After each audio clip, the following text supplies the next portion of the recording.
Thank you, Mr. Chairman. Appreciate everyone being here today. The shale revolution over the past decade has made the United States the global leader in natural gas production. It's striking to me, when I was first elected to Congress, there was a lot of concern about the rising cost of natural gas and our dependence upon other countries for natural gas supply. And today, we're one of the largest exporters of natural gas in the world.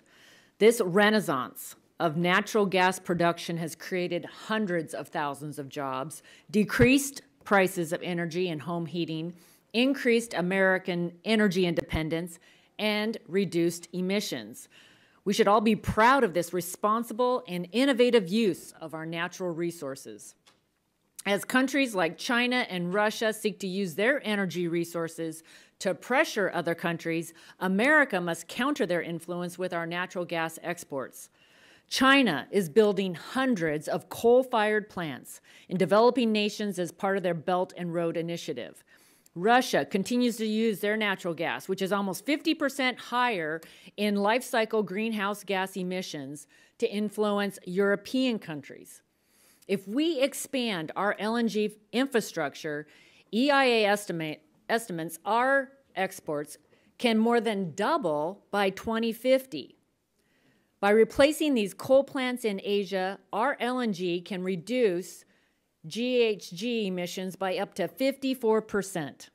Calls to ban fracking, block pipelines, and reduce our natural gas exports will result in the loss of hundreds of thousands of jobs, increased energy prices, increased emissions, and the spread of authoritarian influence globally.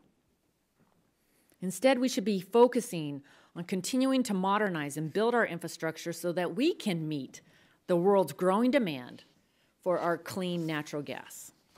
Mr. McMahon, the U.S. has arguably the most highly developed and technologically advanced pipeline network in the world. Combined with our tremendous shale resources, do you believe the U.S. has the global energy advantage when it comes to price and supply of natural gas? I do. And as a follow-up, how have pipeline and LNG exports helped our trading partners reduce their carbon emissions?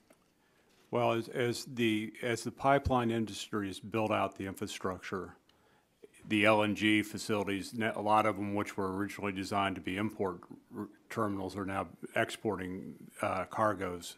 So by providing LNG to the world, it is allowing us to put our natural gas at work in other parts of the country where they are, I should say the world, where they're burning, coal, fuel oil, and other things. So I think it's been a very big boon to us to be able to export clean energy to the world.